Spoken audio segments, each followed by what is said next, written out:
আমার এক ফ্রেন্ড যার লিটারেলি পাস নিয়ে টানাটানি, যে পাস করতে পারলেই আলহামদুলিল্লাহ, সে পরীক্ষার মাঝখানের গ্যাপগুলোতে পড়ে জিপিএ 5 পেয়ে যায়। আজকের ভিডিওতে বলা টিপসগুলো তুমি যদি ফলো করতে পারো তাহলে তুমিও পরীক্ষার মাঝখানের গ্যাপগুলোতে পড়ে জিপিএ 5 পাবা। সিদ্ধান্ত তোমার। তুমি কি তোমার লাইফের সেরা কামব্যাকটা দিতে চাও? আসসালামু আলাইকুম এভরিওয়ান, আমি শাহরিয়ার ইসলাম মাহির। বর্তমানে পড়াশোনা করছি গভর্নমেন্ট সায়েন্স কলেজে, ইন্টারমিডিয়েট ফার্স্ট ইয়ার। আমার এসএসসি ব্যাচ ছিল 2025। সো আমি আমার টেলিগ্রাম গ্রুপে চেক দিলাম যে এসএসসি 26-এর পোলাপাইনরা অনেক টেনশন করতেছে, অনেক নার্ভাস করতেছে, মানে অনেক নার্ভাসনেসে ভুগতেছে।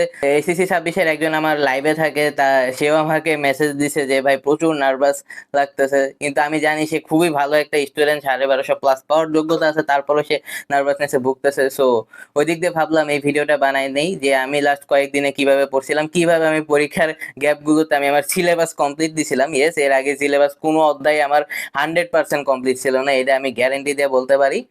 কিভাবে আমার কিছু ফ্রেন্ডরা যাদের ফেল করার কথা তারা পর্যন্ত জিপিএ 5 পাওয়া যায় পরীক্ষার গ্যাপগুলোর মাঝখানে, সেটাও আমি শেয়ার করে দেবো। তোমাদের অনেকেরই প্রশ্ন থাকতে পারে যে ভাই এই টাইমে এসে কামব্যাক, একাডেমিক কামব্যাক কি কখনো জীবনে পসিবল হয়েছে? ভাই পসিবল, বাট আরেকটা জিনিস বলতে পারো, বার্সা রিয়াল মাদ্রিদের সাথে কিছুদিন আগে যা হইলো, ওদের কামব্যাক তো আর হইলো না। যাই হোক, ওরা খেলাধুলার বিষয়ে, আমি পড়ালেখার বিষয়ে আসি। একাডেমিক কামব্যাক পসিবল, যেটা আমিও দিয়েছিলাম। সো ভিডিওটা শেষ পর্যন্ত দেখো। সো তোমার এতদিন পড়ালেখা না করার নানা প্রবলেম থাকতে পারে, যেমন হয়তোবা তোমার রিলেশনশিপ প্রবলেম থাকতে পারে, হয়তোবা তুমি ডিস্ট্রাক্টেড ছিলা গেমে বা সোশ্যাল মিডিয়ায়, হয়তোবা তোমার ফ্যামিলিতে প্রবলেম চলতেছে, হয়তোবা ফাইন্যান্সিয়াল কোনো প্রবলেম আছে, বা হয়তোবা তোমার শারীরিক কোনো সমস্যা আছে যার কারণে তুমি পড়তে পারতেছো না। বছরে 365 দিনের মধ্যে ভাই 366 দিনই তুমি অসুস্থ থাকে, এমন কাইন্ড অফ সিচুয়েশন তোমার আছে। তো এই কারণে তোমার পড়াশোনা নাও হতে পারে, তুমি প্রচুর নার্ভাসনেসে ভুগতেছো যে কি করা উচিত, কয়দিন পর বাংলা পরীক্ষা, আমি এতদিন এখন কি বাংলা পড়বো না অন্য সাবজেক্ট পড়বো, এটা নিয়েও তোমার টেনশন হইতেছে। আমিও আজ থেকে 1 বছর আগে এই সেম সিচুয়েশনে ছিলাম। আমরা তো ফুল সিলেবাসে পরীক্ষা দিছিলাম, সো ওই দিক দিয়ে অনেক বেশি প্যারা হয়ে গেছিল।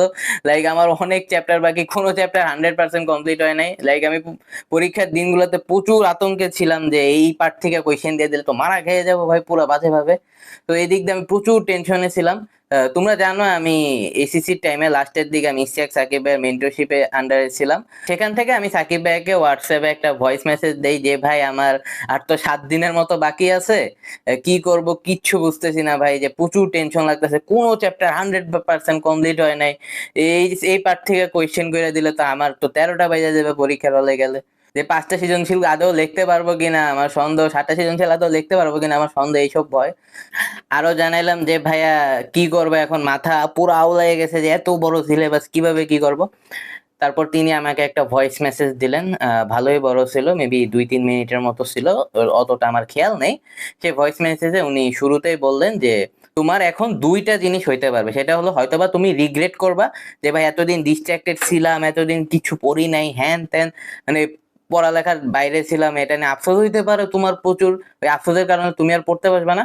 বা আরেকটা জিনিস তুমি করতে পারো, সেটা হলো এত যে 7 দিনের মতো তোমার আছে, ওই সময় অ্যারাউন্ড 7 দিনের মতো ছিল, যে 7 দিনের মতো তোমার অ্যারাউন্ড আছে, ওই 7 দিন তুমি যতটুকু পারো শেষ দাও, দেন পরীক্ষার গ্যাপগুলোর মাঝখানে বাকিগুলো কমপ্লিট করো। সো এটা শোনার পর আমি ভাইয়াকে একটা ভয়েস মেসেজ দিলাম, সেটা হলো যে ভাইয়া ভালোভাবে না লেখলে তো অনেক স্যার বেশি নাম্বার দেয়, অনেক স্যার কম নাম্বার দেয়, অনেক স্যার কম নাম্বার দেয়, অনেক স্যার এভারেজে নাম্বার দেয়, অনেক স্যার নাম্বার দিতেই চায় না, নাম্বার তোলা অনেক কষ্টকর, তাদের থেকে কিভাবে আসবো। তো তিনি তারপর আমাকে আরেকটা ভয়েস দিল, সেই ভয়েসে তিনি বললেন যে দেখো তোমার হাতে তো আর ওইসব নাই যে কোন টিচার তোমার খাতা দেখবে, কোন টিচার কি করবে, হ্যান ত্যান, ওইসব তো তোমার হাতে নাই। কি গার্ড, কেমন গার্ড পড়বে, এটসেট্রা এটসেট্রা, এইসব তো তোমার এখন হাতে নাই।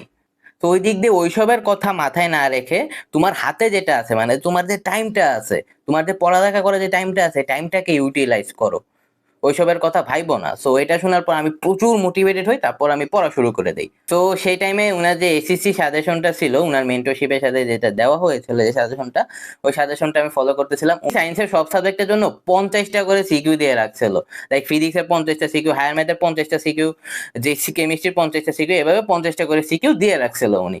ওই 50টা সিকিউ কিভাবে সাজানো ছিল, ওই 50টা সিকিউ এমন ভাবে সাজানো ছিল যে যে সৃজনশীল প্রশ্নই আসুক না কেন, তুমি এই 50টা সৃজনশীল যদি ভালোভাবে শেষ করতে পারো, তোমার সৃজনশীল গুলো কমন পড়বে, যত কঠিন আসুক না কেন। তো সেই জায়গা দিয়ে আমি ওই 50টা সিকিউ খুব ভালোভাবে প্র্যাকটিস করি, যে আমার হাতে বেশি টাইম নেই ভাই, এই যে অ্যারাউন্ড 200টার মতো সব সাবজেক্ট মিলে 200টার মতো যতটুকু পারি সলভ করি, তো ওইভাবে আমি সলভ করতে থাকি। আর গ্রুপিয়াল সাবজেক্টগুলোর এমসিকিউর যদি কথাগুলো বলো, ওনার এমসিকিউ সাজেশন দেওয়া ছিল, তো আমি ওই এমসিকিউ সাজেশনটা ফলো করতেছিলাম। এইভাবে আমি সায়েন্সের সাবজেক্টগুলো কভার দেই লাস্ট কয়েকদিনে। দেন এখন আমরা আসি ভাই যে জেনারেল সাবজেক্টগুলো, যেগুলো এই যে সবার পড়তে হয়, যেমন বাংলা, সমাজ, ধর্ম, এগুলোর আমি কি করতাম, গাইডের যে প্রথম 30-40টা সিকিউ আছে না, আমি প্রশ্নগুলো রিডিং দিয়ে যেতাম আর উত্তরগুলো পড়ে যেতাম।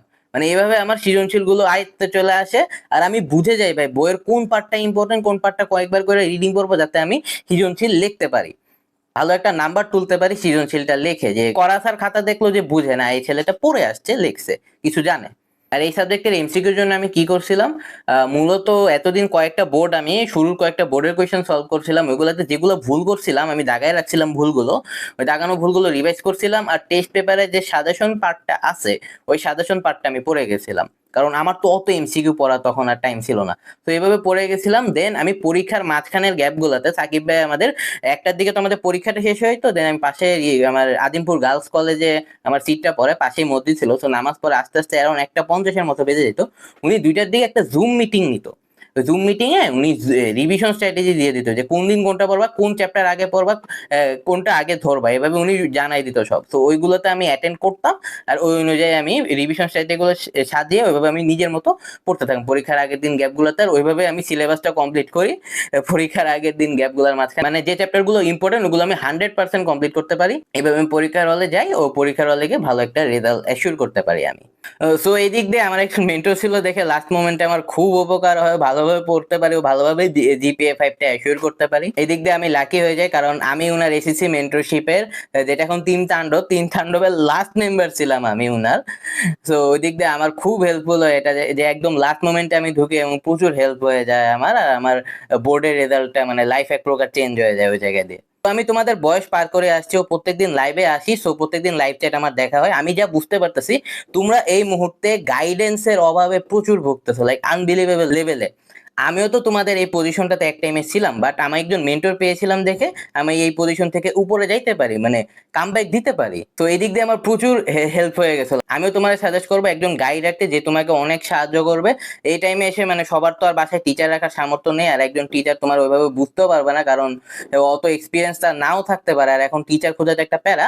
সেদিক দিয়ে আমি সাজেস্ট করবো ভাই তুমি তিন তাণ্ডবে আসো। আজ থেকে 1 বছর আগে আমিও এনরোল ছিলাম। আমার যে বন্ধুগুলা মানে যে বন্ধুগুলা ছিল যারা তিন তাণ্ডবে এসেছিল লাস্ট ইয়ার, তাদের অনেকেরই ফেল করার মতো অবস্থা ছিল, যে ভাই এরা পাস করতে পারলেই না। বাট দেখা গেল কি, তারা পরীক্ষার মাঝখানে সাকিবের কথাগুলো শুনে, সাকিবের রিভিশন স্ট্র্যাটেজি গুলো শুনে পরীক্ষার মাঝখানে পড়ে জিপিএ 5 পেয়ে যায়। সামান্য টাকার জন্য তুমি তোমার জিপিএ 5কে কি বাজি রাখবা বলো? তো সেদিক দিয়ে আমি সাজেস্ট করবো ভাই, তোমার প্রচুর হেল্প হবে এই জিনিসটা, কারণ আমি বুঝতে পারতেছি তোমরা সবাই নার্ভাসনেসে ভুগতেছো, গাইডেন্সের অভাবে ভুগতেছো। তো এখন তোমার দরকার সঠিক গাইডেন্স আর সঠিক স্ট্র্যাটেজি, যেটা তোমাকে তিন তাণ্ডব এনশোর করতে পারবে। আর তিন তাণ্ডব কি, তুমি যদি আমাকে আজ করো, তিন তাণ্ডব হলো এমন একটা কোর্স যেখানে তুমি যাদের 1200+ টার্গেট, 1200+ পাওয়ার জন্য সব রিসোর্সেস পেয়ে যাবে। জিপিএ 5 যাদের টার্গেট, জিপিএ 5 পাওয়ার জন্য সব রিসোর্সেস পেয়ে যাবা, প্লাস একজন মেন্টর পেয়ে যাবা, যাকে তুমি কোয়েশ্চেন করে তুমি তোমার উত্তর পেতে পারবে যে কি করা উচিত। তো গাইস, কমেন্টে তোমরা তোমাদের প্রবলেমগুলো জানিও, আমি সবার কমেন্টে রিপ্লাই দিতেছি। তো তোমরা যা যা প্রবলেম আছে, যে কোনো কোয়েশ্চেন, একাডেমিক, আমার পার্সোনাল লাইফ রিলেটেড হইলেও যে কোনো টাইপের কোয়েশ্চেন তুমি আমার কমেন্ট বক্সে করো, আমি সেগুলো রিপ্লাই দিয়ে দিব না।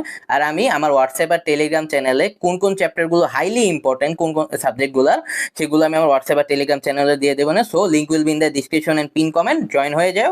তো সেখানে তোমার আশা করি প্রচুর হেল্প হবে। আর এমন না যে ভাই গ্রুপে মানে তোমরা কথা বলা ডিস্টার্ব হয়, এমন কিছু না। তো চ্যানেলগুলোতে নর্মালি কেউ ডিস্টার্ব হয় না, সো তোমার ডিস্টারবেন্সের প্রবলেমটাও থাকবে না। সো তোমরা তোমাদের প্রবলেমগুলো শেয়ার করে যাও কমেন্টে, আমি সবগুলো কমেন্টে রিপ্লাই দিয়ে দেবো না, আগের সব কমেন্টে রিপ্লাই দেওয়া হয়ে গেছে। আর গাইস, আমি আমার হোয়াটসঅ্যাপ আর টেলিগ্রাম চ্যানেলে সব সাবজেক্টের কোন কোন চ্যাপ্টারগুলো ইম্পর্টেন্ট সেগুলো আজকে দিয়ে দিব। সো আমার হোয়াটসঅ্যাপ আর টেলিগ্রাম চ্যানেলে জয়েন হয়ে যাও, link will be in the description below. আর আমি আমার পিন কমেন্টও সেটা দিয়ে রাখবো না, যাতে তোমার সুবিধা হয়। সো গাইস, আজকে এই পর্যন্তই, দেখা হবে অন্য কোনো একটা ভিডিওতে। Till then, tata, bye bye, I will see you later and peace out.